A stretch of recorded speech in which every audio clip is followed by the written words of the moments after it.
Ce matin, nous avons vu que 95% du pétrole, 95% des transports, c'est du pétrole. Donc Philippe va nous expliquer en quoi son innovation permet de développer, déployer une technologie bas carbone dans les transports.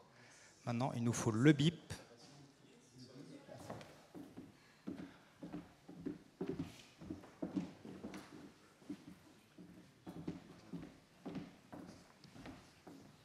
Merci bien pour cette présentation. Donc là, on va passer dans la partie espoir, perspectives positives qui permettront de sortir de l'hégémonie pétrolière et de tous les paradoxes de cette ressource qui semble sans fin et qui domine tout le transport.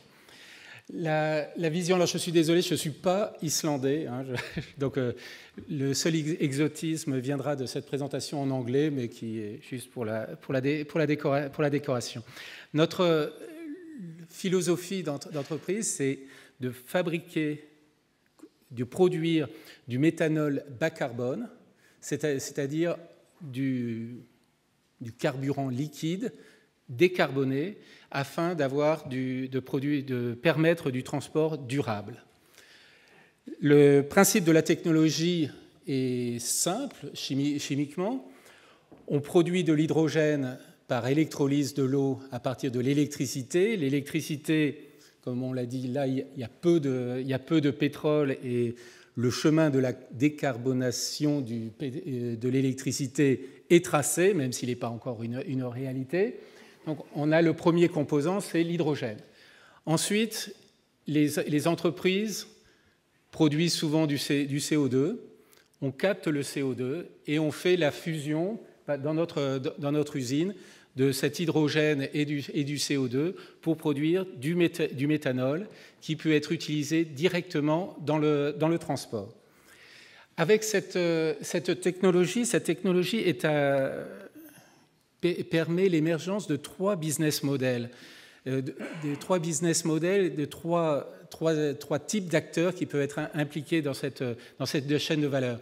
Nous avons naturellement les producteurs pétroliers, les distributeurs pétroliers, les distributeurs de carburants, ou les acteurs nouveaux de ces nouveaux carburants, tels les biocarburants.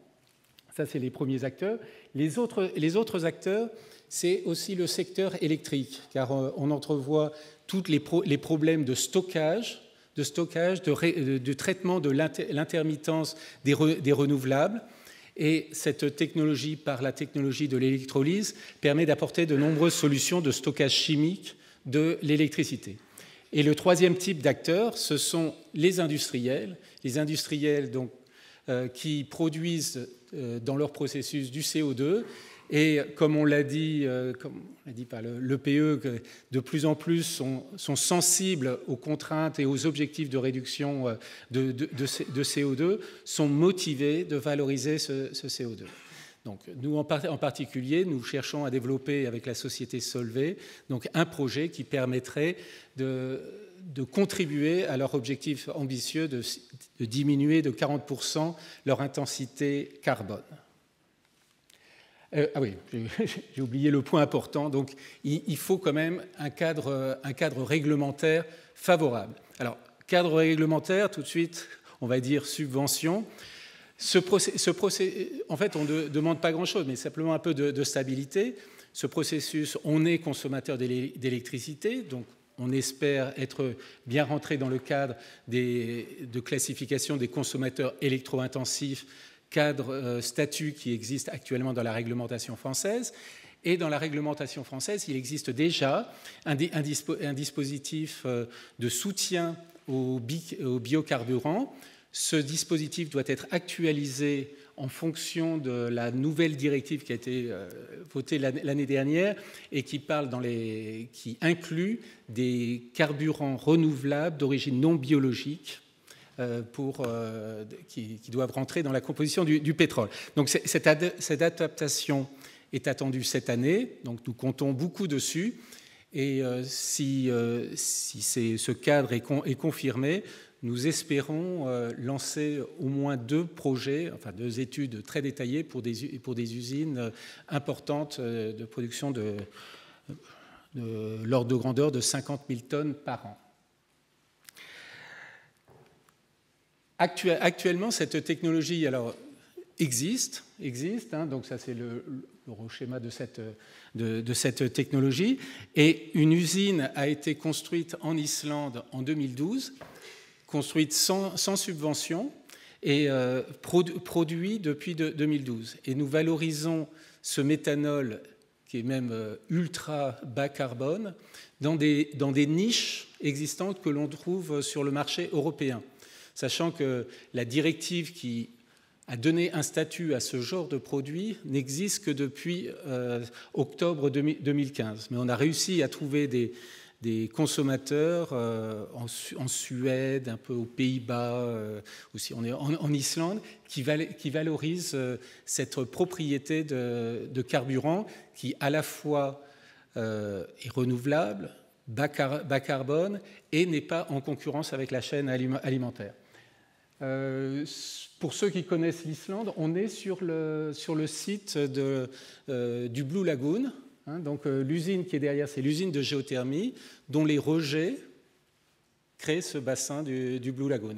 Et on capte l'électricité, bon, c'est le mixte islandais, mais enfin on est directement lié à cette usine de géothermie et on récupère aussi le CO2 géothermal quoi, qui vient de la Terre. On traite, on enlève le soufre, hein, il y a une odeur de soufre, et on produit le méthanol sur place. Cette usine donc, a 6 MW d'électrolyseurs, donc c'est quand même une capacité industrielle, et pour nous, la prochaine étape, c'est vraiment la taille industrielle qui serait 10 fois plus grande. Plusieurs variantes technologiques sont possibles avec différentes sources, combinaisons de sources d'hydrogène et de CO2. Je ne vais pas rentrer dans les détails. Mais j'aimerais insister sur le méthanol lui-même. On dit le méthanol c'est bien, mais ce n'est pas de l'essence. Alors, on aimerait dire que le méthanol c'est plutôt mieux que l'essence. Souvent, on entend la critique, c'est toxique, on préfère l'éthanol, bon, sous prétexte que l'éthanol, on peut le boire et pas le méthanol, mais l'essence ni le diesel sont potables. C'est un carburant qui peut être utilisé directement dans l'essence. Hein, dans la norme actuelle, on peut mettre 3% de méthanol. Peut-être vous avez déjà roulé avec du méthanol dans l'essence. Et on peut avoir aussi des composés comme le MTBE qui permet des utilisations beaucoup plus grandes. Mais comme je vais le montrer dans d'autres utilisations, le méthanol, et là je parle d'une façon générale, peut être une solution très intéressante pour le transport maritime. On parle souvent d'utiliser le gaz naturel, LNG, en substitution des fioul lourds. Le méthanol, c'est en gros du gaz liquéfié. Donc là, on a Stena Line qui a converti certains de ses bateaux en consommation de méthanol. D'autres utilisations un peu R&D, donc au Danemark, on a vendu notre produit pour des piles à combustible méthanol. Donc là aussi, c'est pareil, c'est le même principe que la pile à combustible, sauf qu'au lieu de remplir par un carburant gazeux, on a un carburant liquide. Voilà. Il y a d'autres expériences. En Chine, par exemple, on parle souvent de la Chine, les pays émergents, il y a beaucoup de méthanol dans le carburant et le constructeur Geely a développé des véhicules 100% méthanol. Donc on en a fait venir aussi en Islande et on teste. Donc c'est pour montrer que le méthanol est un carburant noble qui a beaucoup d'avenir et même dans les réductions de consommation au kilomètre est très, très important. Donc, et le méthanol, par notre procédé, peut être aussi un carburant renouvelable. Donc, je vais arriver tout à fait à temps pour la conclusion. On est toujours pris par le temps.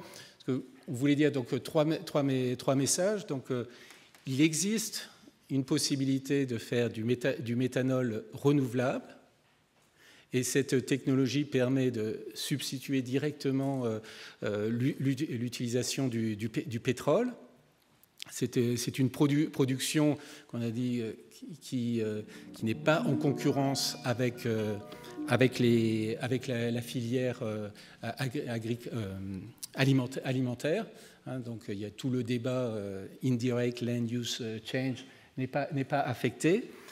Cette technologie, bon, on n'est pas contre les développements de technologie, et même au contraire, on croit beaucoup au développement des voitures électriques, mais les moteurs à explosion sont là, on sait que ça prend du temps, et on a besoin des solutions aujourd'hui, donc on s'adresse au parc existant. Donc c'est quelque chose qui peut se distribuer aujourd'hui. Et la technologie est existante, donc on fonctionne depuis 4 ans. Alors, je ne vais pas dire qu'on a eu l'approbation de ministre Ségolène Royal, mais on a eu le plaisir de l'accueillir de passage à Reykjavik il y a 1 an. Et aussi, vous pouvez la visiter. Elle est visitable. Voilà, merci de votre attention.